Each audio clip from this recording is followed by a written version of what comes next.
اعوذ باللہ من الشیطان الرجیم بسم اللہ الرحمن الرحیم ان اللہ وملائکتہ یصلون علی النبی یا ایہا الذین آمنوا صلوا علیہ وسلموا تسلیما اللہم صلی علی سیدنا و نبینا و شفیعنا و مولانا محمد وعلی آل محمد وبارک وسلم۔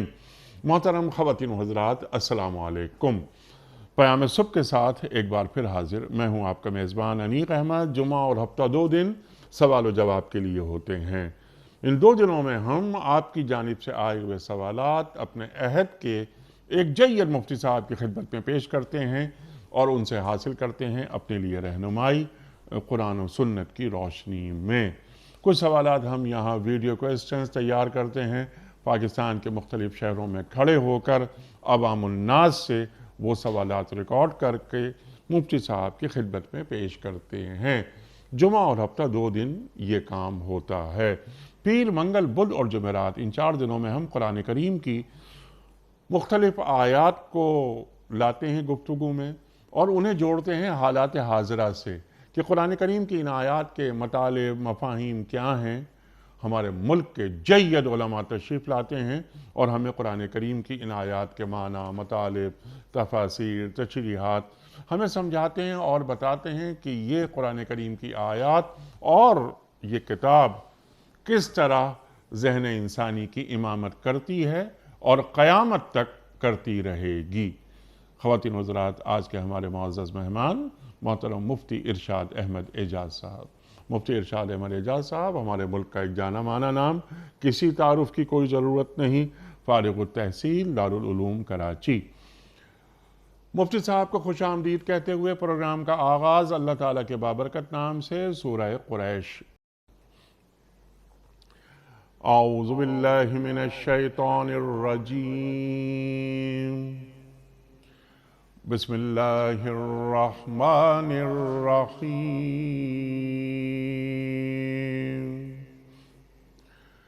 لإیلاف قریش ایلافہم رحلة الشتاء والصیف فَلْيَعْبُدُوا رَبَّ هَذَا الْبَيْتِ الَّذِي أَطْعَمَهُم مِّن جُوعٍ وَآمَنَهُم مِّن خَوْفٍ۔ صدق اللہ العظیم۔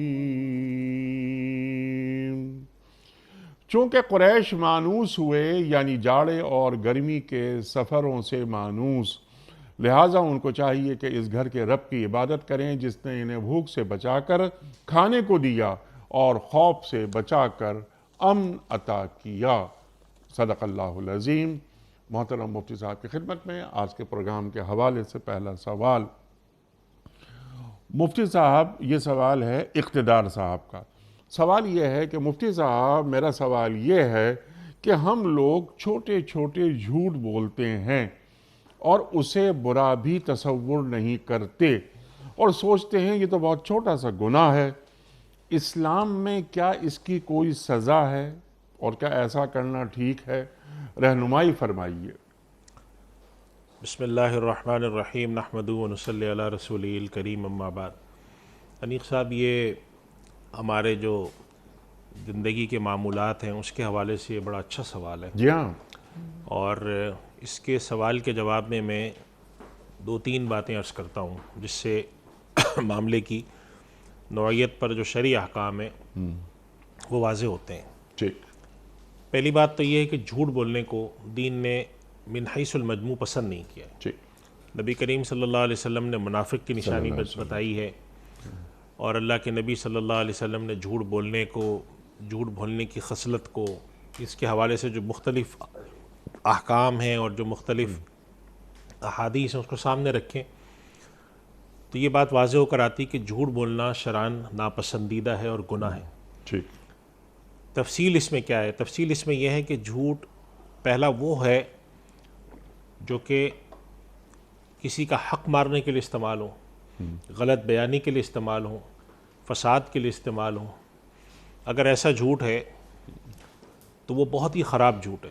اس کے بعد حدیث شریف میں بڑی وعید آئی ہے کہ اللہ تعالیٰ کے ایسا آدمی جھوٹوں میں کذابین میں لکھا جاتا ہے اور حرام قطعی ہے، اور ایسا شخص سخت گناہ گار ہے۔ دوسرا درجہ جھوٹ کا یہ ہے، جسے ہم جھوٹ کہیں یا غلط بیانی کہیں، کہ کہیں پر انسان یہ محسوس کرتا ہے کہ میں اگر یہاں پر درست بات بیان کروں گا تو یہاں پر فساد بڑھے گا، تو ایسے موقع پر شریعت نے کیا حکم دیا ہے؟ تو اللہ کے نبی صلی اللہ علیہ وسلم نے فرمایا کہ اگر کوئی شخص دو لوگوں میں میل جول کرانے کے لیے کوئی ایسی بات کرتا ہے جس میں کوئی غلط بیانی نہیں ہوتی، اس معنی میں کہ کوئی فساد والی بات نہیں ہے، اچھی بات ہے، مثال کے طور پہ دو لوگوں میں جھگڑا ہے، میاں بیوی میں جھگڑا ہے، بھائیوں میں جھگڑا ہے، یہ جا کے ان کے درمیان خیر سگالی کے طور پہ بات کر کے کہتا ہے بھائی وہ تو تمہیں یاد کر کے کہہ رہے تھے، مجھے افسوس ہے کہ مجھ سے میرا دوست بچھڑ گیا ہے، یا مجھے شرمندگی ہے کہ میں نے غصہ کر دیا، حالانکہ انہوں نے یہ نہیں کہا ہے، اور یہ بات جو ان کی طرف سے کہی جا رہی ہے یہ اس لحاظ سے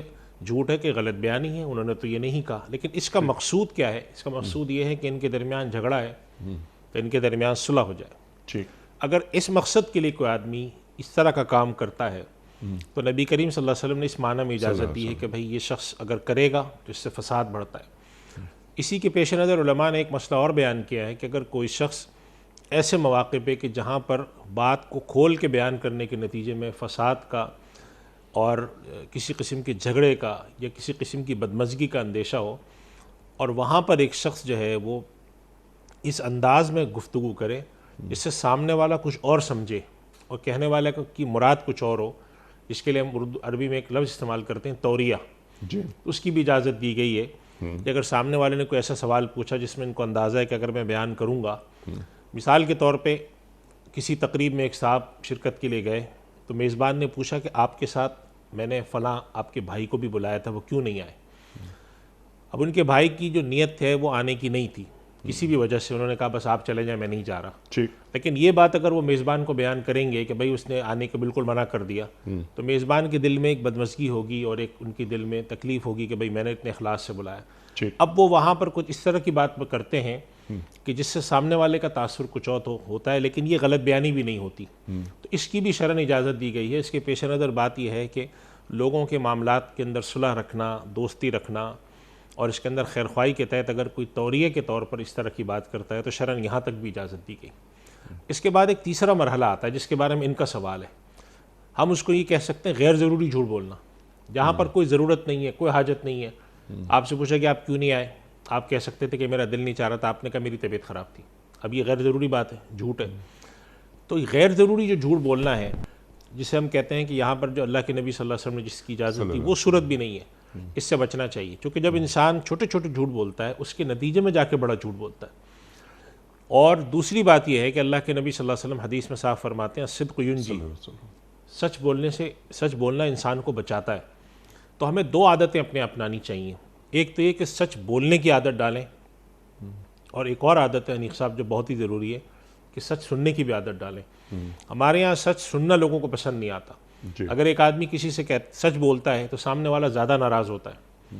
ایسے حالات معاملات پیش آتے ہیں کہ اگر ایک شخص نے کسی کو دعوت میں بلایا کہ آپ میرے یہاں آ جائیں، اب وہ صاحب چاہتے ہیں کہ میں پچھلے 10-15 دن سے مختلف جگہوں پہ تقریبات میں جا رہا ہوں، میری طبیعت بہت زیادہ تقریبات میں شرکت کر کے جو ہے نا بہت زیادہ بوجھل ہو چکی ہے اور طبیعت میں اکتاہٹ ہے، اب میں 5-10 دن نہیں جانا چاہتا کہیں۔ لیکن اگر وہ یہ بات کسی کو بتا دیں تو سامنے والا اس کو قبول نہیں کرتا، اب نتیجتاً یہ ہے کہ لوگوں کو جھوٹ بولنا پڑتا ہے۔ تو جھوٹ سے بچنے کی عادت ڈالنی چاہیے، اور غیر ضروری اس طرح کے جو جھوٹ ہوتے ہیں ذرا سی بات پہ بلا وجہ جھوٹ بولنا، غیر ضروری طور پہ جھوٹ بولنا، اور مقصود اس سے یہ بھی نہ ہو۔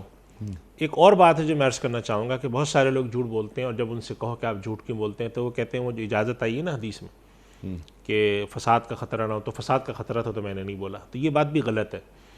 حدیث شریف میں جو اجازت دی گئی ہے جن 2-3 مواقع کی، اس کا یہ مطلب نہیں کہ آپ اپنی پوری زندگی کی یہ روش بنا لیں، ایکسیپشن ہے، وہ کوئی سسٹم نہیں ہے کہ پورا نظام نہیں ہے۔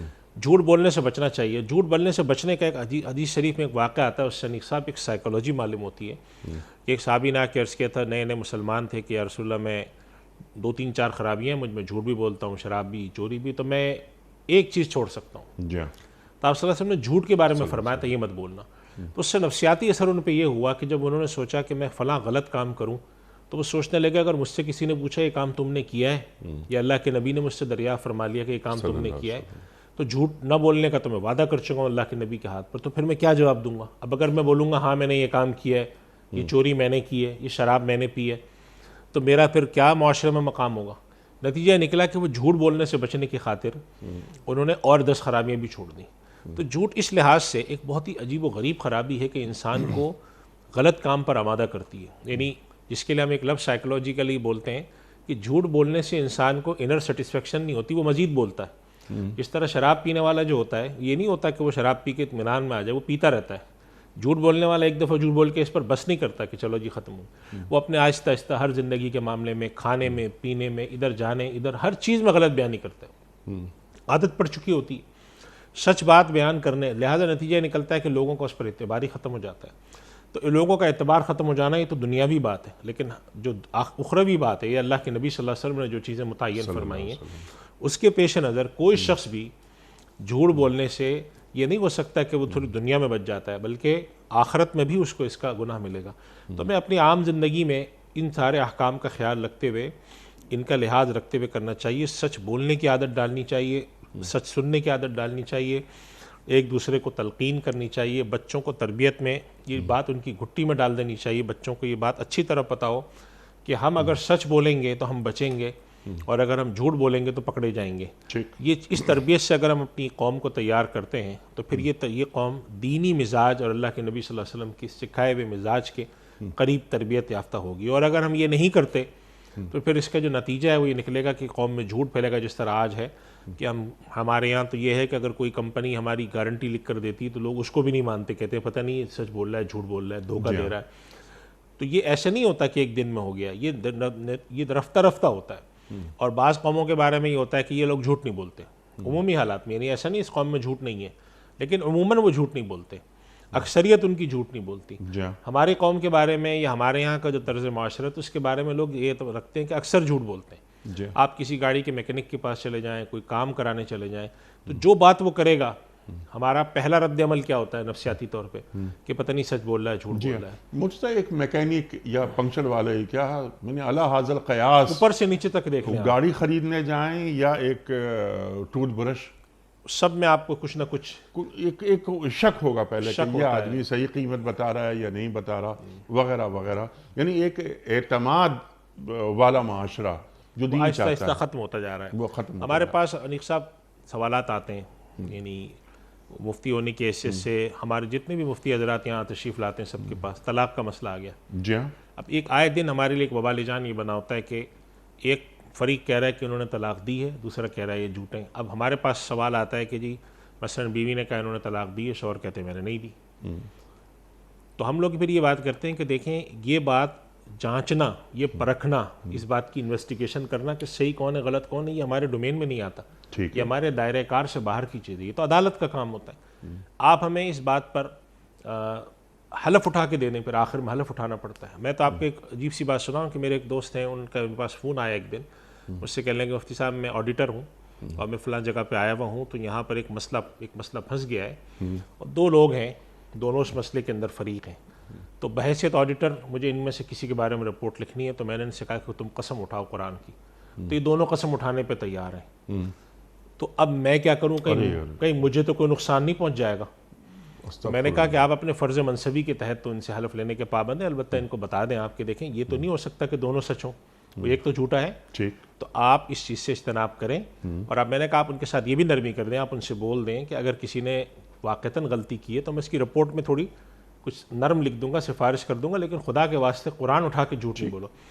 بعد میں نے پوچھا تو انہوں نے کہا نہیں دونوں تیار تھے, انہوں نے کہا ہم دونوں قرآن اٹھانے کو تیار ہیں. اس کا مطلب یہ ہوا کہ یہ معاملہ یہاں تک پہنچ گیا ہے کہ لوگ اس معاملے میں اس حد تک چلے جاتے ہیں, چونکہ جھوٹ بول کے عادت بن چکی ہوتی ہے, ہر چیز میں جھوٹ بول رہے ہوتے ہیں, ضرورت بھی ہے غیر ضروری طور پہ بھی. ہمیں اپنے آپ کو اس لحاظ سے کرنا چاہیے. اور ایک اور انیق صاحب بات اس میں بڑی اہم یہ ہے کہ ایک طرف دین نے تو اس کو منع کیا ہی ہے، اعلیٰ انسانی اقدار کے لحاظ سے بھی اگر آپ دیکھیں وہ معاشرے جن کے اندر دین نہیں بھی ہے ان معاشروں میں بھی جھوٹ بولنا کوئی بہت اچھی بات نہیں سمجھی جاتی. وہ کہتے ہیں کہ کس قسم کے اخلاقی ڈھانچے والا بہت آدمی اچھی کا بہت بری بات سمجھی جاتی ہے کہ کس قسم کا اخلاقی اس کا مزاج ہے. ویسٹ کے خلاف بہت ساری باتیں ہم کرتے ہیں، اختلافات لے کر آتے ہیں، شکایتیں ہماری ہوتی ہیں ویسٹ سے ان کی پالیسیز کی وجہ سے، لیکن جو ویسٹرن معاشرے ہیں کہاں ہیں جھوٹ؟ نہ ہونے کے برابر. ملاوٹ کہاں ہے ویسٹ میں؟ تقریباً نہیں ہے. تو جو خوبی یہ ہماری خوبیاں ہیں جی تو جو وہاں کیا کر رہی ہیں. یہ عرض کر رہا ہوں کہ یہ جو ہم عادتیں ڈالنی ہیں جی تو ایک جہاں پر بھی متمدن اور مہذب معاشرے ہیں وہاں پر اس چیز کو عیب سمجھا جاتا ہے. ہمارے دین نے اس کو عیب سمجھا ہے. نبی کریم صلی اللہ علیہ وسلم نے منافق کی نشانی بتائی ہے، اور آپ نے فرمایا حتیٰ کہ آپ صلی اللہ علیہ وسلم نے مذاق میں اب مزاحاً بھی جھوٹ بولنے کو ناپسند فرمایا کہ مزاح میں بھی جھوٹ مت بولو. اللہ اکبر. اور غیر ضروری طور پر بلا وجہ میں جس کی کوئی ضرورت ہی نہیں ہے پھر بھی جھوٹ بولا جا رہا ہے آدمی. یعنی کہ اگر کہیں پر انسان کو جان بچانے کے لیے جھوٹ بولنا پڑ رہا ہے وہاں پر بھی ترغیب یہ دی گئی کہ مت بولو. لیکن جہاں پر ضرورت بھی نہیں ہے غیر ضروری طور پر آدمی، تو اس کی عادت کو ختم کرنا چاہیے. سچائی بولنے کی، سچائی سننے کی عادت ڈالیں. ٹھیک ہے. اور لعنت اللہ علی الکاذبین، اللہ تعالیٰ نے قرآن کریم میں فرما دیا کہ جھوٹوں پر اللہ کی لعنت ہے. لعنت سے مراد اللہ کی رحمت سے محروم ہیں یہ لوگ. اللہ اکبر. اور کیا عمدہ نقطہ آپ نے اٹھایا ہے کہ وہ سچ جو کسی شر کا سبب بنتا ہو یا بن سکتا ہو، اس سے بہتر وہ جھوٹ ہے جو لوگوں کو ملا دے آپس میں. یعنی سچ بولنے کا حیضہ نہیں ہونا چاہیے کہ جناب یہاں بھی میں نے سچ بول دیا، یہاں سچ نہیں بولنا ہے کیونکہ اس سے فساد پیدا ہو سکتا ہے. یا تو خاموش رہیں یا خاموش رہیں. بالکل خاموش رہیں سچ علم میں. چنانچہ یہ بات علماء نے لکھی ہے کہ اگر یہ قرآن کریم میں جو یہ بات کہی گئی ہے کہ کہیں پر مقدمے میں کسی کو گواہ کے طور پہ بلایا جائے، تو یہاں پہ علماء نے ایک بحث لکھی ہے کہ اگر ایک شخص کو کسی گناہ کا معلوم ہو گیا اور اس کا کوئی اور گواہ نہیں ہے تو اس شخص پر لازم ہے کہ وہ اس گناہ کو چھپائے. چونکہ جب اس کے پاس گواہ نہیں ہے تو یہ اکیلا بولنا اس کا کافی ہے نہیں. تو اگر کہیں پر عدالت میں اس کو نہیں بلایا گیا، کہیں پر اس کے گواہی کے اوپر کسی کا حق موقوف نہیں ہو، تو پھر غیر ضروری طور پر جا کر عیوب بیان کرنا، ایسے سچ بولنا کہ بھئی میں تو سچ بات کر رہا ہوں، اس کی ضرورت نہیں ہے. چنانچہ غیبت میں اور بہتان میں کیا فرق ہے؟ یہی تو فرق ہے کہ غیبت جو ہوتی ہے وہ سچ ہوتی ہے. آپ کسی کی ایسی برائی بیان کر رہے ہوتے ہیں جو اس میں ہے، اور اگر آپ ایسی برائی بیان کریں جو اس میں نہیں ہے وہ تو بہتان ہو جاتا ہے. تو غیبت کو بھی حالانکہ سچ ہے غیبت پھر بھی ناپسند کیا گیا. اس کے پیش نظر یہی حکمت ہے جو بھی آپ نے جملے میں ارشاد فرمائی کہ بات یہ ہے کہ اگر آپ کسی کی برائی بیان کر رہے ہیں اس سچ کی ضرورت نہیں ہے وہاں پر، آپ سے عدالت نے پوچھا نہیں گیا ہے، آپ پھر بھی آ کر کسی کی عیوب بیان کر رہے ہیں، اور جب آپ کو کوئی ٹوکتا ہے آپ کہتے ہیں میں تو سچ بول رہا ہوں، تو یہ سچ پسندیدہ نہیں ہے. چونکہ اس کی حاجت نہیں ہے، آپ سے کہیں پوچھا نہیں گیا، آپ سے مقدمے میں کارروائی میں بلایا نہیں گیا ہے، آپ بلا وجہ میں دوسروں کے عیوب بیان کر رہے ہیں یا فساد کرانے کی کوشش کر رہے ہیں. تو اس سے بھی دین نے پرہیز کرنے کا حکم دیا ہے. جہاں پر ضرورت ہے وہاں پر آپ سچ بولیں، اور جہاں پر آپ سمجھتے ہیں کہ میرے سچ بولنے کے نتیجے میں کوئی خیر کے پہلو کم ہے، البتہ فساد اور انتشار زیادہ ہے، تو وہاں آپ خاموش رہیں. اور اگر آپ کہیں سمجھتے ہیں کہ میں جا کر سچ بات بیان کروں گا جس کے نتیجے میں فساد ہوگا، دنگا ہوگا، لیکن اگر میں خاموش رہوں یا وہاں پر کچھ ایسی توریے کے طور پہ بات کر دوں یا ایسی کوئی ہلکی پھلکی بات کر دوں تو اس سے لڑائی کم ہوگی. تو وہاں پر نبی کریم صلی اللہ علیہ وسلم نے اس چیز کی بھی اجازت دی ہے کہ جہاں پر لڑائی جھگڑا ہوتا ہو، میاں بیوی میں ہو، خاندان کے لوگوں میں ہو، دوستوں میں ہو، یا فساد بڑھنے کا اندیشہ ہے، وہاں پہ خاموش رہو یا توریہ کرو، یا اور بھی اگر حد چلی جاتی ہے تو ہلکی پھلکی بات ایسی بھی کر سکتا ہے جو کہ خلاف واقعہ ہو، اس کی بھی دین نے اجازت دی. اس کا مقصود یہ ہے کہ مصلحت یہ ہے کہ لوگوں میں آپس میں میل جول رہے، فساد کم ہو. وہاں پر پھر آدمی جا کر سچ بات بیان کرے جس کے نتیجے میں اور فساد ہو، یہ پسند نہیں کیا گیا. اس کے علاوہ عمومی معاشرت کے اندر جھوٹ بولنا یا اس طرح کی غلط بیانی کرنا ہمارے دین نے بالکل ناپسند کیا ہے. اور انسان کو اللہ نے جو تہذیب اور تمدن کے سلیقے قرینے دیے ہیں بنی نوع انسانیت کو، اس کے بھی خلاف ہے یہ بات. تو یہ بالکل ہمارے معاشرے کے اندر سے اس چیز کو نکالنے کی کوشش کرنی چاہیے. سبحان اللہ، سبحان اللہ. بالکل وضاحت سے آپ نے بات بیان فرما دی، اور آپ نے یہ بھی واضح کر دیا کہ مذاق میں بھی جھوٹ نہیں بولنا چاہیے، ہمارا دین اجازت نہیں دیتا. روبی ریاض صاحبہ کا سوال ہے، ان کا سوال سمپل سا سوال ہے کہ مفتی صاحب میں خواتین کو یہ کہتی ہوں یعنی اپنے ملنے والی خواتین کو کہ یہ بال کھول کر باہر نہیں جانا چاہیے. بہت ساری خواتین مجھ سے ناراض ہو جاتی ہیں. آپ یہ فرمائیے مفتی صاحب کہ کیا باہر بال کھول کر خواتین جا سکتی ہیں، اور کیا یہ اب ذرا کچھ زیادہ وہ یعنی فرما رہی ہیں بات کہ کیا یہ خواتین جہنم میں جائیں گی؟ عریف صاحب دیکھیے، بات یہ ہے، اگر آپ پردے کے احکام پر نظر ڈالیں جی تو مسلمانوں کی جتنے فرقے ہیں، جی اہل تشیع ہیں، اہل سنت ہیں، پھر ان کے اندر مزید جتنے بھی ہیں، یہ تمام کے تمام کم سے کم اس بات پر متفق ہیں. اس پر اختلاف صرف اس بات پر ہے کہ چہرہ کھولیں یا نہ کھولیں. آپ ملائیشیا انڈونیشیا گئے ہوں گے، وہاں عام عمومی پردہ، برونائی وغیرہ ان سب جگہوں پہ یہ کہ خواتین چہرہ کھولتی ہیں. لیکن اس میں کسی کا اختلاف نہیں ہے کہ اگر کوئی خاتون باہر نکلیں گی تو وہ اپنے بال کو ڈھانپ کے نکلیں. جس وقت آپ نے دیکھا ہوگا یورپ کے اندر ایک عام جو حجاب جسے ہم کہتے ہیں کہ خواتین اپنے چہرے کی ٹکیا کو کھلا رکھتی ہیں لیکن بقیہ کو ڈھانپتی ہیں. تو ان کی یہ دعوت جو ہے یہ بالکل ٹھیک ہے. اور البتہ میں اس میں صرف ایک بات ہی کہوں گا کہ آج کل کے حالات کے پیش نظر جس طرح لوگوں کا مزاج بنا دیا گیا ہے، اور جس طریقے سے ہمارا افسوس کے ساتھ کہنا پڑتا ہے کہ میڈیا اور جتنے بھی ایسے ہیں ان کے ذریعے جس طرح کی طرز زندگی کو پروموٹ کیا جاتا ہے، اس کے نتیجے میں لوگوں کا دین سے کی طرف آنا مشکل ہوتا جا رہا ہے، خیر پر چلنا مشکل ہوتا جا رہا ہے. اگر کوئی اسکارف لے لے یا کوئی اس طرح کے ڈھیلے ڈالے کپڑے پہن لے، حتیٰ کہ آج کل تو اگر کوئی بعض گیدرنگ میں، بعض تقریبات میں، بعض جگہوں پر کوئی اگر لڑکی، کوئی بچی اگر دوپٹہ بھی پہن لے تو لوگ کہتے ہیں تم کیا اولڈ فیشن ہو گئی، اب تو اس کا زمانہ بھی ختم ہو رہا ہے. تو ایسے موقع پر ترہیب کے بجائے ترغیب، یعنی کہ جیسے انہوں نے سوال کیا کہ جہنم میں جائیں گی نہیں جائیں گی، یقیناً اس طرح کی وعیدیں آئی ہیں.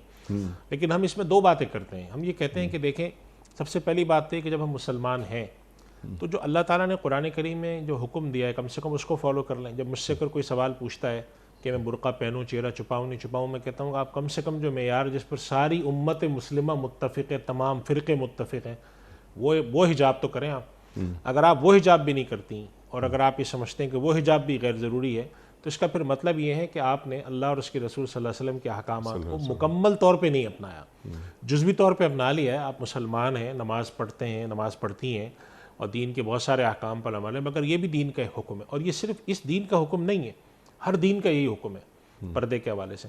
چنانچہ یہ جو دعوت دیتی ہیں کہ خواتین اگر نکلیں تو کم سے کم بال اپنے چھپا کے نکلیں، یعنی اسکارف پہن کر نکلیں، اور پھر پورا گاؤن نہیں پہنتی، وہ چادر پہن لیں، بڑا دوپٹہ پہن لیں، گاؤن پہن لیں جو اللہ کے نبی صلی اللہ علیہ وسلم نے جو تلقین کی ہے. قرآن کریم میں جو کہا گیا ہے کہ قل للمؤمنات یغضضن من ابصارہن ویحفظن فروجہن، اور پھر جو آداب بیان کی گئے اس میں یہ کم سے کم ادب ہے. لہٰذا اگر یہ دعوت دیتی ہیں تو یہ بالکل درست کرتی ہیں، ان کو دعوت دینی چاہیے. ترغیب زیادہ رکھیں. اس میں یہ بات کرنا کہ تم جہنم میں جاؤ گے یا تمہیں یہ ہوگا، اس کے بجائے اللہ سبحانہ و تعالیٰ کا مغفرت والا پہلو زیادہ اجاگر کریں کہ اللہ سبحانہ و تعالیٰ نے، جیسے حدیث شریف میں آتا ہے کہ اللہ تعالیٰ نے یہ بات فرمائی کہ اگر کوئی میری طرف چل کر آتا ہے تو میں اس کی طرف دوڑ کے جاتا ہوں، اگر کوئی میری طرف بالش بھر بڑھتا ہے تو میں اس کی طرف گز بھر بڑھتا ہوں. تو اللہ سبحانہ و تعالیٰ اپنی طرف آنے والوں کو، یہ قرآن کریم میں اللہ تعالیٰ نے فرمایا ان اللہ یحب التوابین ویحب المتطہرین، لوٹ آنے والوں کو اللہ بہت پسند کرتا ہے. لوٹ آنے والے کا مطلب یہ ہے کہ ایک شخص کسی گناہ میں مبتلا تھا اور اس کو بعد میں خیال ہوا کہ مجھے یہ نہیں کرنا چاہیے، میرے اللہ کو پسند نہیں ہے، تو وہ اس طرف آتا ہے. تو یہ دعوت ہمیں چلانی چاہیے. اور اس طرح کی خواتین کو میں سمجھتا ہوں اب یہاں سے اس پروگرام کے ذریعے کم سے کم یہ پیغام دیتے ہیں، یہ دعوت خیر ہے. آپ یہ پیغام پھیلائیں کہ بھئی آپ اپنے جب باہر نکلیں تو دو طرح کی پابندیاں کریں. لباس ایسا ہو جسے ہم کہتے ہیں ریویلنگ نہ ہو، جسم کے خد و خال کو نمایاں نہ کرتا ہو، اور اپنے بالوں کو چھپا کے نکلیں. اگر کوئی خاتون کہتی ہیں کہ میں چہرے کا پردہ نہیں کروں گی، میں ملائیشیا، انڈونیشیا اور ویسٹرن اسٹائل میں اسکارف پہنوں گی، ہم کہتے ہیں اس کے بھی آپ کر لیں. ٹھیک ہے، علماء نے اس پر بہتر اس کو قرار دیا ہے. کوئی اگر نہیں کرتا، لیکن بالکل ہی اوپن ہو کر نکل جانا یا بالکل اس انداز میں نکلنا کہ جس کے اندر آپ کے جسم پہ ایسا لباس ہو جس سے خد و خال نمایاں ہوتے ہوں جسم کے، اس کو ہمارے دین نے پسند نہیں کیا ہے. اور انیس صاحب یہ ایک ایسی بات ہے کہ اس کے لیے آپ کو زیادہ حجت کی ضرورت نہیں ہے. یہ قرآن کریم میں اللہ نے واضح کیا ہے، اور مسلمانوں کی 1500 سال کی جو تاریخ ہے اس میں بلا تفریق کوئی فرقہ، کوئی مسلک، کوئی مذہب ایسا نہیں ہے کہ جو اس کی کھلے عام اجازت. آپ تمام مسئلہ ملکوں میں چلے جائیں جہاں پہ دوسرے مسلک کے، دوسرے فرقے کے، ان کے خواتین کا کیا لباس ہے وہ دیکھ لیں. اس لیے دعوت ان کی اچھی ہے. اور میں کہتا ہوں وعید کی طرف نہ جائیں، بشارت کی طرف جائیں، ترغیب کی طرف جائیں کہ بھئی اللہ تعالیٰ اس سے خوش ہوتے ہیں، اللہ کے نبی صلی اللہ علیہ وسلم خوش ہوتے ہیں. اللہ سبحانہ و تعالیٰ نے جو احکام ہمیں دیے ہیں اور دنیا کو جو دارالعمل بنایا وہاں پہ یہی دیکھتا ہے. اللہ سبحانہ و تعالیٰ نے قرآن میں فرمایا لیبلوکم ایکم احسن عملا. اللہ تعالیٰ نے دنیا کی تخلیق اس لیے کی ہے وہ دیکھنا چاہتا ہے تم میں سے کون اچھے عمل کرتا ہے. اور اچھے اور برے عمل ہونے کا مطلب کیا ہے؟ جس کو اللہ اور اس کے رسول نے اچھا کہا ہے وہ اچھے ہیں, جس کو اللہ اور اس کے رسول نے برا کہا ہے وہ برے ہیں. لہٰذا کم سے کم اس ڈریس کوڈ کی پابندی ہمیں اپنے بچوں سے, اپنی بچیوں سے, اپنی خواتین سے کرانی چاہیے. ان کو ترغیب دیتے رہنا چاہیے. ہمارا کام ہے ترغیب دینا, ان کو کھینچ کے اللہ کی طرف لانا.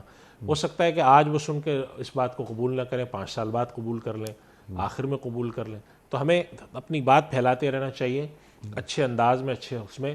کبھی ترغیب, زیادہ تر ترغیب رکھیں, کبھی کبھی ترغیب بھی کر دیں کہ بھئی دیکھیں اب اللہ کے نبی صلی اللہ علیہ وسلم نے احادیث میں, قرآن میں اس طرح کی بات آتی ہے کہ جو اس طرح کی خواتین ہوں گی تو جیسے حدیث شریف میں آتا ہے کہ قیامت کی نشانیوں میں سے نساء کاسیات عاریات, ایسے لباس پہنی ہوئی ہوں گی کہ وہ لباس پہنی ہوئی بھی ہیں اور گویا کہ برہنہ بھی ہیں.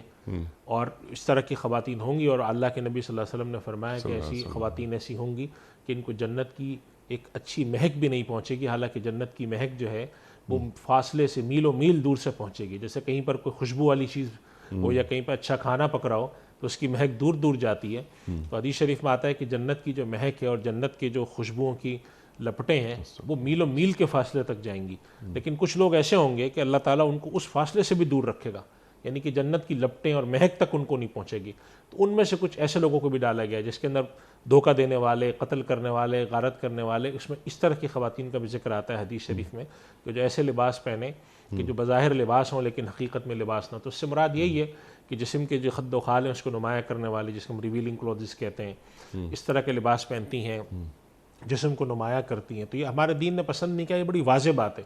اس میں ہمیں کوئی جھجک نہیں ہونی چاہیے کہ بھئی ہمارا دین جس طرز معاشرت کی طرف دعوت دیتا ہے اس کے اندر لباس کا ایک خاص تصور ہے. اب طرز اگر کسی معاشرت کو کی دعوت دیتا ہے, اس کے ساتھ ساتھ معاف کیجیے آپ کی بات کرتا ہے کہ عورت کو کس مقام تک مرتبے پہ پہنچاتا ہے, وہ ایک مرتبہ ہے, جی ہاں, اس سے آپ نیچے لاتے ہیں تو وہ مرتبہ نہیں ہے. یعنی کہ لباس پہننا انسان کا کمال ہے, لباس اتارنا کمال نہیں ہے. جی ہاں, شخصیت کا کمال لباس پہننے میں ہے, اتارنے میں نہیں ہے. ٹھیک ہے, اور لباس اتارنا جو ہے یہ پہلا کام ہے جو انسان کے ساتھ شیطان نے کیا تھا. جی ہاں, ہمارے علماء یہ بات لکھتے ہیں اور قرآن کریم میں کہ پہلا کام انسان نے جو شیطان نے انسان کے ساتھ کیا تھا دھوکہ دے کر, وہ لباس اتارنا تھا, پہنانا نہیں تھا. آدم کے ساتھ کیا تھا, اب اس کی ذریت کے ساتھ ابن آدم کے ساتھ کر رہی ہے وہی کام کرنا ہے.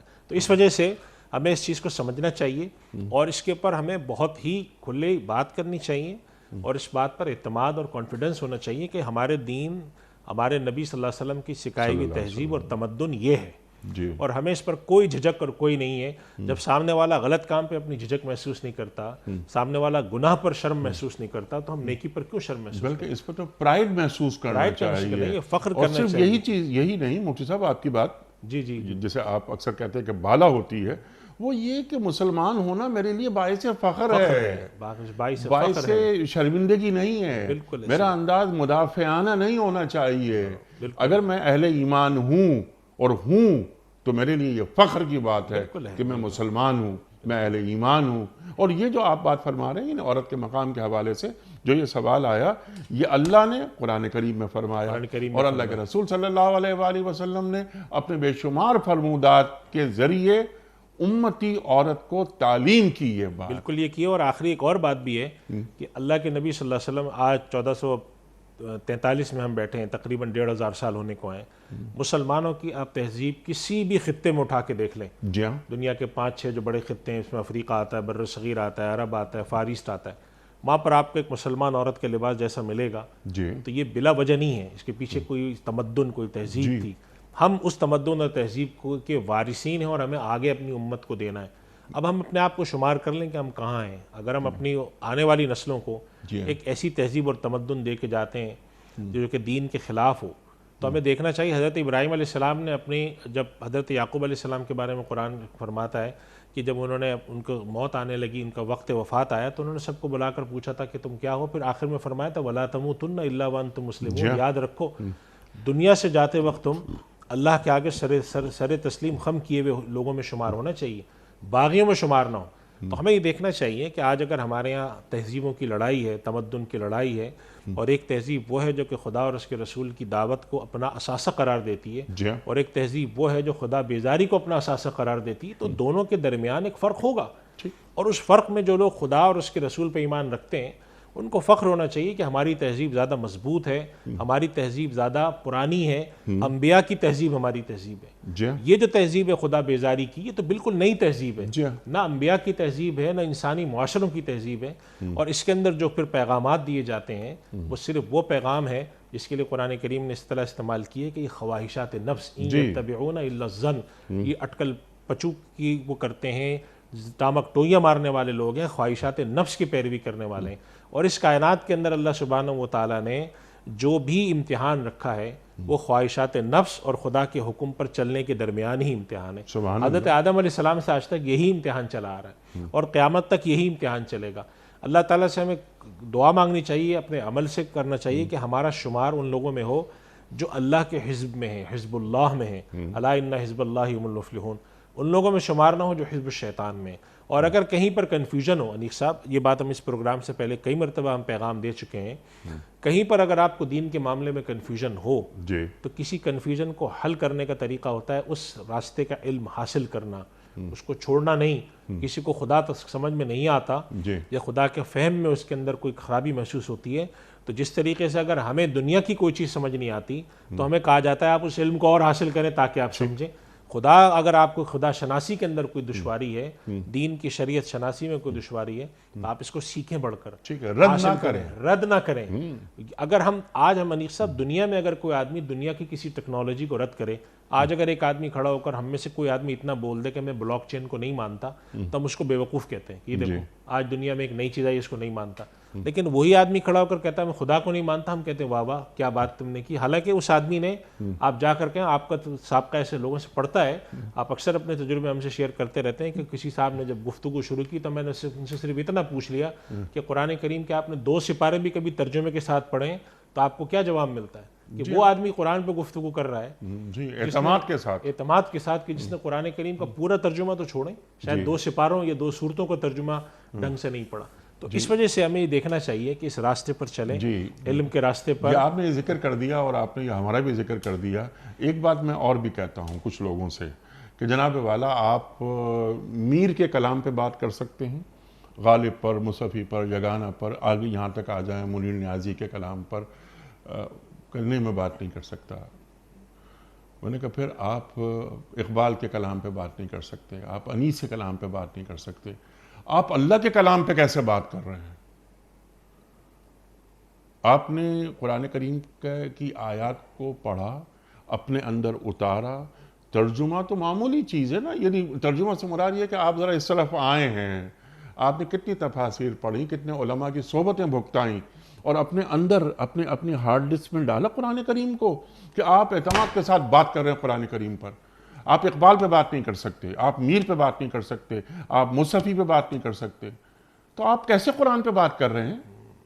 اور انٹ شنٹ، جی بالکل، یعنی انٹ شنٹ، اگر علمی سطح بلند ہے، کوئی علمی اختلاف، ہاں وہ ٹھیک ہے، وہ تو بہت اچھی بات ہے علمی اختلاف، لیکن جس کو الف بے نہیں معلوم ہو وہ اس کی وجہ شاید یہ ہے کہ دین، بلکہ ایک اور بات ہم عرض کرتے ہیں کہ ہمارے پاس ہمارے ملک میں جو 3 چیزوں پر ہر آدمی بات کر سکتا ہے، ایک سیاست پر ہر آدمی بات کر سکتا ہے یقین کے ساتھ کہ اب سیاست میں اب کل کیا ہو رہا ہے، پرسوں کیا ہو رہا ہے، انہیں سب معلوم ہے۔ کرکٹ پر ہر آدمی بات کر سکتا ہے کہ یہ آخری اوور یہ تو غلط دے دیا یار، یہ بالر کوئی اور ہونا چاہیے تھا، یعنی جو کیپٹن وہاں موجود ہے گراؤنڈ میں اس کیپٹن سے زیادہ انہیں کرکٹ معلوم ہے، اور ان کا جو آخری اوور غلط کرا دیا انہوں نے۔ تیسری چیز یہ دین ہے کہ دین پر آپ کسی محفل میں بیٹھ جائیے، کسی شادی میں، ادھر ادھر، اور دین پہ کوئی بھی ایک آدمی اٹھے گا اور بات شروع کر دے گا تو آدمی کیا کرے، سر پیٹ لے اپنا۔ خیر یہ بہت ساری باتیں یہ ذہن میں آئیں، بس یہ آخری بات یہ میں عرض کر رہا ہوں کہ یہ جو ہمارے جو چیزیں ہیں اللہ سبحانہ و تعالیٰ نے اپنے نبی صلی اللہ علیہ وسلم کے ذریعے ایک تہذیب، ایک تمدن، ایک طرز معاشرت دی، اور اللہ کے نبی صلی اللہ علیہ وسلم کو نمونہ عمل بنایا، اس میں اللہ تعالیٰ نے ہمیں اپنے نبی صلی اللہ علیہ وسلم کے ذریعے شرم و حیا کے کچھ تقاضے دیے ہیں، کچھ مردوں کے ہیں، کچھ عورتوں کے ہیں، ان احکام پہ عمل کرنا، ان کو اپنا حرز جان بنانا یہ ضروری ہے۔ جہاں پر ہمیں عمل میں کہیں قومی کوتاہی نظر آئے وہاں ترغیب سے بات اپنی رکھیں، مستقل رکھیں، نرم خوئی سے رکھیں، کرتے رہیں۔ اس بات کا ضرور اثر ہوتا ہے۔ انیق صاحب ہم نے اپنے بزرگوں، اپنے اساتذہ سے سیکھا کہ خیر کی بات سکھاؤ، آج نہیں 5 سال بعد عمل ہوگا، 10 سال بعد عمل ہوگا، کبھی نہ کبھی تو اللہ تعالیٰ خیر کی طرف متوجہ کرے گا۔ اللہ سبحانہ و تعالیٰ نے اپنے نبی صلی اللہ علیہ وسلم کی ایک آیت ارشاد فرمائی، اس پہ میں اپنی بات ختم کرتا ہوں کہ اللہ نے اپنے نبی کو حکم دیا کہ اے نبی ذکر فإن الذکریٰ تنفع المؤمنین، آپ نصیحت کیجئے اس لیے کہ نصیحت مومنین کو فائدہ دیتی ہے۔ تو نصیحت ہم کرتے رہیں اور ترغیب کے پہلو پر زیادہ توجہ دیں، ترہیب اور اس طرح کے پہلو پر توجہ انسانی طبیعتوں پہ بسا اوقات شاق ہوتا ہے۔ ہماری کوشش ترغیب پر جائیں، کہیں کہیں یہ بھی بتا دیں کہ یہ غلط ہے، لیکن اللہ تعالیٰ خوش ہیں، اس کے نبی خوش ہیں، اللہ کے نبی کے جھنڈے کے تلے آپ کا حشر ہو، قیامت میں میت ہو، قیامت پر ہمارا ایمان ہے، ہمارا اس پر ایمان ہے کہ اللہ نے ہمیں اٹھانا ہے۔ تو اللہ تعالیٰ کے آگے جب ہم حاضر ہوں تو کس منہ سے ہم حاضر ہوں؟ اللہ سبحانہ و تعالیٰ نے قرآن کریم میں ارشاد فرمایا کہ وَلْتَنْظُرْ نَفْسٌ مَا قَدَّمَتْ لِغَدٍ، ہر انسان کو دیکھنا چاہیے کہ وہ آنے والی کل کے لیے کیا بھیج رہا ہے۔ اور ایک اور جگہ فرمایا ہے وَاتَّقُوا يَوْمًا تُرْجَعُونَ فِيهِ إِلَى اللَّهِ، ڈرو اس دن سے جس دن تم اللہ کی طرف لوٹائے جاؤ گے۔ پھر وہاں پر اللہ تعالیٰ فرماتے ہیں ثُمَّ تُوَفَّىٰ كُلُّ نَفْسٍ مَا كَسَبَتْ وَهُمْ لَا يُظْلَمُونَ۔ تو خدا کے آگے کھڑا ہونا ہے، جواب دینا ہے، اور اللہ کے نبی صلی اللہ علیہ وسلم نے ہمیں جو تعلیم دی ہے اس کو اپنی زندگی کے اندر ڈالیں۔ جہاں کمی کوتاہی ہو وہاں استغفار کریں، کوئی چیز سمجھ میں نہ آئے تو علم حاصل کر کے اس کو سمجھنے کی کوشش کریں۔ سبحان اللہ، سبحان اللہ۔ اور یہ جو خاتون بات کرتی ہیں اور یہ کہ جو بال کھول کر جو خواتین باہر جا رہی ہیں جہنم میں جائیں گی وغیرہ وغیرہ، یہ سب باتیں ایک حکیمانہ انداز سے اور ایک شائستگی کے ساتھ دین کا پیغام ان تک پہنچا دیں۔ بعض دفعہ وعیدوں سے ہی بات شروع ہوتی ہے کہ یہ عذاب اللہ کا، یہ عذاب اللہ کا، یہ عذاب اللہ کا، لیکن اپنی بات کو ایک حکیمانہ انداز سے وہ ادعو الی سبیل ربک بالحکمہ والموعظۃ الحسنہ وجادلہم باللتی ہی احسن، جو آپ حضرات نے ہمیں سکھایا۔ وقت ہے کچھ ویڈیو کوئسچنز کا، تو کچھ ویڈیو کوئسچنز آپ کی خدمت میں۔ پہلا سوال مفتی صاحب کے لیے۔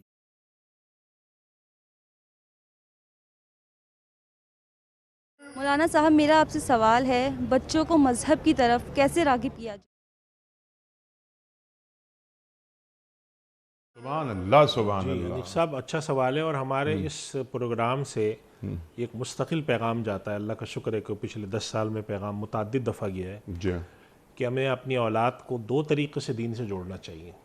نمبر 1، قرآن سے ان کا تعلق جوڑ دیں، ان کو قرآن پڑھائیں، سکھائیں ترجمے کے ساتھ، اور صرف یہ نہیں کہ ہم نے ان کو 4 صورتیں یاد کرا دی، بلکہ ایک پورا پلان ہو کہ بچہ اگر پہلے درجے میں ہے، دوسرے میں 10ویں درجے تک ہے، 8ویں 10ویں تک اس نے قرآن کریم کا ترجمہ پڑھا ہو، قرآن سے اس کا تعلق جڑ جائے، تفسیر اور اس کے ساتھ ایک تعلق جڑے۔ جی، اور دوسرا یہ کہ اپنے طرز عمل سے، اپنی زندگی سے، اپنی عملی زندگی سے، اور ہم یہ بات بھی اس پروگرام سے کرتے رہیں کہ جہاں پر، اور ظاہر سی بات ہے ہر ماں باپ کی اپنی حدود ہیں، قیود ہیں، ہر کوئی تو ہر بات نہیں بتا سکتا، جہاں پر آپ سمجھتے ہیں کہ یہاں پر میں شاید بچے کا جواب نہ دے پاؤں، شاید رہنمائی نہ کر سکوں، تو جس طرح بیماری کی صورت میں آپ ڈاکٹر کے پاس لے جاتے ہیں، بچے کی تعلیم کے لیے آپ ٹیوشن کا بندوبست کرتے ہیں، کہیں پر آپ دینی تعلیم کا، دین کے حوالے سے اس کے ذہن کو اجاگر کرنے کا بندوبست کریں۔ اگر آپ اس طریقے سے اپنے بچے کی تربیت، اس کی زندگی کے جسے ہم پرائم ٹائم کہتے ہیں، اس میں کر دیتے ہیں آپ اس کی زندگی کہ 8ویں 6 7ویں سال سے شروع کر کے قرآن کریم کو پڑھانے اور سکھانے کے ساتھ، ترجمے کے ساتھ، تو جب بچہ 22 24 سال کا نوجوان بنے گا تو اس کا آپ دین کے ساتھ اتنا تعلق جوڑ چکے ہوں گے، مسجد میں لے جا کر نمازیں پڑھا کے، قرآن سے تعلق جوڑ کے، کہ وہ چاہے پائلٹ ہو، چاہے انجینئر ہو، چاہے ڈاکٹر ہو، زندگی کی کسی بھی فیلڈ میں ہو، اس کا تعلق دین کے ساتھ جڑا رہے گا۔ لیکن اگر آپ ابتدائی مرحلے میں اس کی طرف توجہ نہیں دیتے، صرف آپ نے ایک ٹیوشن کے لیے استاد رکھے ہیں جو 15 منٹ 20 منٹ پڑھا کے چلے جاتے ہیں، آپ اس کے ساتھ نہ ایسی مجالس میں ان کو لے کے جاتے ہیں، نہ کبھی قرآن کریم سننے کی ترغیب دیتے ہیں۔ آج کل ہمارے پاس ویڈیو میں یوٹیوب پر ہزارہ لیکچر بڑے بڑے حضرات کی موجود ہیں، نہ ان کے ساتھ آپ ایک تعلق جڑواتے ہیں، تو نتیجہ یہ نکلتا ہے کہ جب وہ نوجوان ہوتا ہے تو اس کو پتہ ہی نہیں ہوتا مجھے کرنا کیا ہے، وہ اپنے طریقے سے چلتا رہتا ہے۔ اس کے بعد اگر اس کو کہیں صحبت مل جائے تو وہ شاید 40 45 50 سال کی عمر میں دین سے جڑتا ہے۔ تو اس وجہ سے ابتدائی مرحلے میں قرآن کے ساتھ اس کا تعلق جوڑیں، دینی احکام پر عمل کر کے اس کا تعلق جوڑیں، اور ساتھ ساتھ دینی علم حاصل کرنے کے لیے ایسی مجالس، ایسے لیکچرز، ایسے علماء، ایسے پروگرام کے ساتھ اس کا ایک تعلق جوڑ دیں کہ وہ ان چیزوں کا بھی کرے کام کچھ۔ ہمارے ہاں آج کل جو پیرنٹنگ یا تربیت اولاد ایک بہت اہم شعبہ ہے جس پر بہت لوگ کام کر رہے ہیں، اس کے اندر ایک یہ بات سکھائی جاتی ہے کہ ماں باپ اپنی اولاد کے ساتھ روزانہ کچھ وقت لگائیں، اس کے اندر ان کی تربیت، ان کی تعلیم پر توجہ دیں، کیریکٹر بلڈنگ ہو، ان کی ایجوکیشن ہو، اور اس کے ساتھ کیریکٹر بلڈنگ کے 2 حصے ہیں۔ ایک یہ کہ ہمارا تمدن اور معاشرے کے اندر اس کا طریقہ کار کیا ہے، اس کا سیوک سینس کتنا ہے، اور دوسرا یہ کہ دین کی طرف اس کی کتنی توجہ ہے۔ اگر یہ دو چیزوں کا آپ لے کر چلتے ہیں کہ اس کے اخلاقیات پر توجہ دیتے ہیں، دینی تعلیم پر توجہ دیتے ہیں، سیوک سینس پر توجہ دیتے ہیں، کیریکٹر بلڈنگ کرتے ہیں اور ساتھ تعلیم پر توجہ دیتے ہیں، تو ایک اچھا نوجوان بن کے نکلے گا۔ کم سے کم آپ کی ذمہ داری اس سے ادا ہوتی ہے۔ جی سبحان اللہ کہ وہ کریکٹر بلڈنگ کے حوالے سے والدین کا کریکٹر سامنے آ رہا ہے، تو بچے کا پہلا ہیرو اس کا باپ ہوتا ہے۔ بالکل اللہ اکبر۔ تو اسے معلوم ہو کہ میری اولاد قسم کھا کر یہ بات کہہ سکتی ہے کہ میرے والد نے زندگی بھر جھوٹ نہیں بولا، میری ماں نے زندگی بھر جھوٹ نہیں بولا۔ گھر کے اندر ایسا ماحول پیدا کیا جائے کہ جو دینی تربیت کی آماجگاہ ہو۔ ہم جیسے آپ نے بات فرمائی، یہ بہت اچھی بات ہے کہ وہ دین سے قریب کرنا، ان کو علم کی باتیں بیان کرنا، ان کے سامنے دینی علم منتقل کرنا، اللہ والوں کی صحبت انہیں فراہم کرنا، یہ سب۔ لیکن جو گھر کا ماحول ہے نا، یہ گھر کے جو کمرے ہیں، گھر کی جو راہداریاں ہیں وغیرہ، ٹیلی فون پہ گفتگو ہے، اب بات کر رہی ہے ماں اور وہ اپنی ننن کی برائیاں کر رہی ہے وغیرہ وغیرہ، مثال کے طور پر باپ بات کر رہا ہے اور باپ اپنے بھائی، اپنے کزن، ادھر کسی دوست کے بارے میں، تو بچہ کی کیا سوچ رہا ہے کہ یہ میرے والد اپنے اس دوست کی برائی کر رہے ہیں فون پر، حالانکہ یہ دوست، یہ انکل ہمارے گھر بھی آتے ہیں اور والد صاحب کس طرح ملتے ہیں اپنے اس دوست سے، لیکن یہاں غیبتیں ہو رہی ہیں، تو شخصیت بالکل ایسی ٹوٹ جاتی ہے۔ تو اس چیز پر توجہ دے کر اگر ہم اپنے اولاد کا تعلق جوڑتے ہیں، جی اس کے بارے میں علماء نے لکھا ہے کہ جو ماں باپ پر اولاد کی تربیت کے جو فرائض عائد ہوتے ہیں، جس کے بارے میں قیامت میں ان سے سوال ہو سکتا ہے، اس سے عہدہ برآں ہونے کے لیے، ان ذمہ داریوں کو ادا کرنے کے لیے فرائض کی ادائیگی کرنے والا ان کو کب سمجھا جائے گا؟ جب وہ اولاد پر ان 2-3 جہات سے عمل کرا لیں، جس کا مطلب ہے ان کا تعلق قرآن سے جوڑ دیں، ان کی تربیت پر بذات خود توجہ دیں، حلال حرام کا فرق دیں، جھوٹ بولنے کے، دھوکہ دینا، لوگوں کو ایذا پہنچانا، جسے ہم کہتے ہیں کہ معاشرتی جو اقدار سکھانا، سیوک سینس سکھانا، تعلیم و تعلم کے ساتھ جوڑنا، جب یہ کام انسان کر لیتا ہے تو علماء لکھتے ہیں کہ کم سے کم عند اللہ وہ اس بات سے بری ذمہ ہو سکتا ہے کہ یا اللہ، میں نے اپنی شعور کی زندگی میں اپنے وسائل کو سامنے رکھتے ہوئے کم سے کم اس کی تربیت پر توجہ دی۔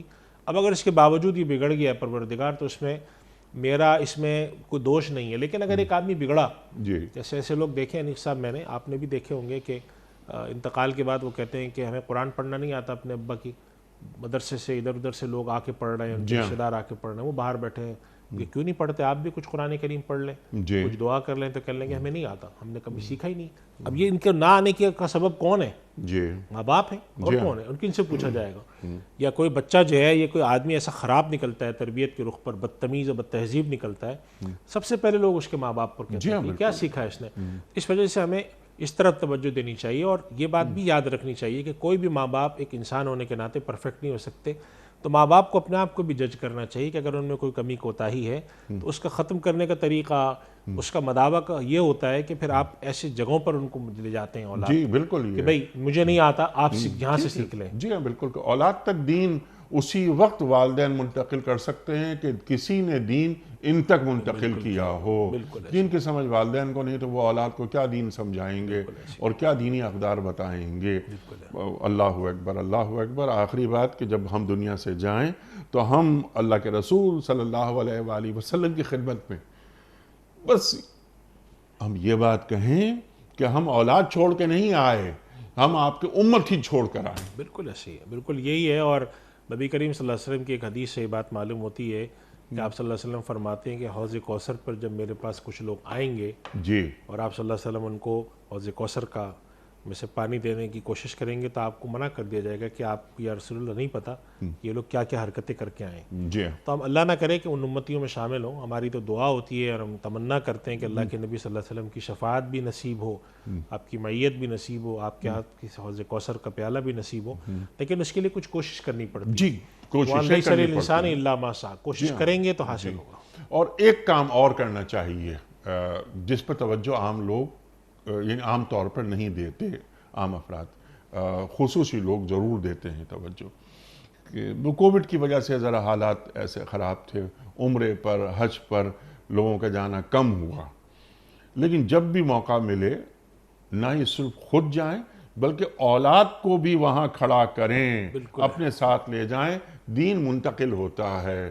جب چھوٹے بچے یعنی عمرہ کر رہے ہیں، عمرے پہ گئے یعنی طواف کر رہے ہیں، سعی کر رہے ہیں، روزے رسول صلی اللہ علیہ وآلہ وسلم پر حاضری ہے، تو پھر ایک رابطہ ہوتا ہے بیت اللہ سے، مسجد الحرام سے، مسجد نبوی سے، اور اللہ کے گھر جو ہیں مساجد، ان سے اولاد کا ایک ربط پیدا کرنا، نمازوں میں لے جانا، جمعے میں لے جانا، جی ہاں، اپنے ساتھ رکھنا۔ اس سے کیا ہوگا، یہ جو بات آپ نے کہی، اہم بات کہی آپ نے، جب آپ ان چیزوں سے جو کہ دین کی علامات ہیں، جن دین کے شعائر ہیں، جب آپ اولاد کو اس سے جوڑ دیتے ہیں، تو اگر اولاد کسی لمحے تھوڑے عرصے کے لیے بھٹک بھی جائے، لوٹ کر وہ ضرور واپس آتی ہے۔ اور یہ وہ کم سے کم کام ہے جو ہم کر سکتے ہیں اولاد کے لیے۔ اگر ہم یہ بھی نہیں کرتے جی پھر اس کا مطلب ہے ہم اپنے فرائض سے صحیح معنوں میں جی سبکدوش ہاں، نہیں یہ ہو رہے۔ کم سے کم کام آپ نے فرمایا، یہ کم سے کم کام ہے یہ۔ اللہ اکبر، بہت سی گفتگو ہو سکتی ہے، لیکن میں چاہتا ہوں کم از کم ایک سوال اور رکھیں آج کے پروگرام میں۔ جناب والا، اگلا سوال۔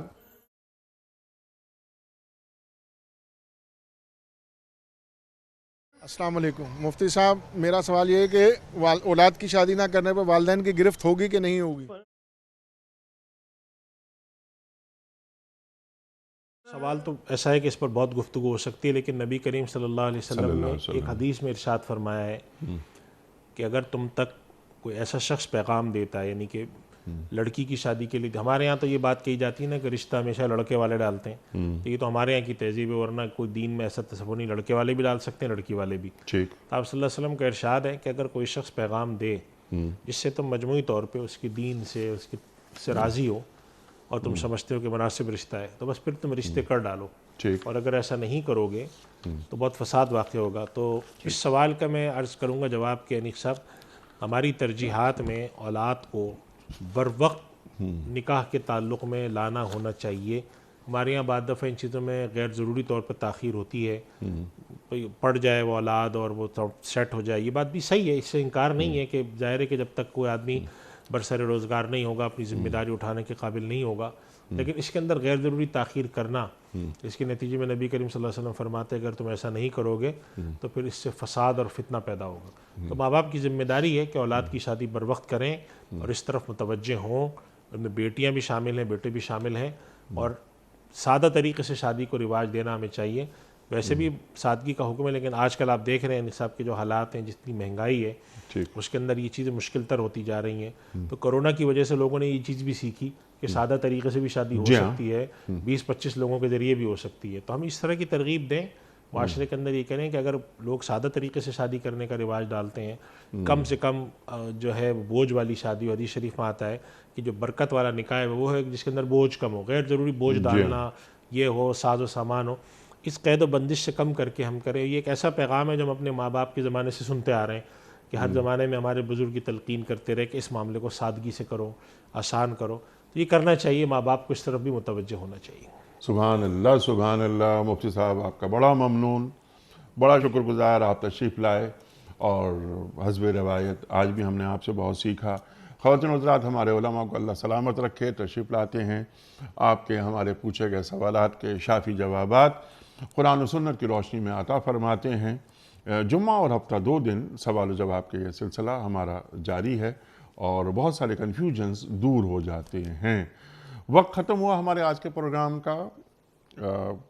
کا اختتام ہوتا ہے روزانہ ایک قول پر، اور وہ قول ہوتا ہے صاحب نہج البلاغہ امیر المومنین حضرت علی مرتضیٰ کرم اللہ وجہہ کا۔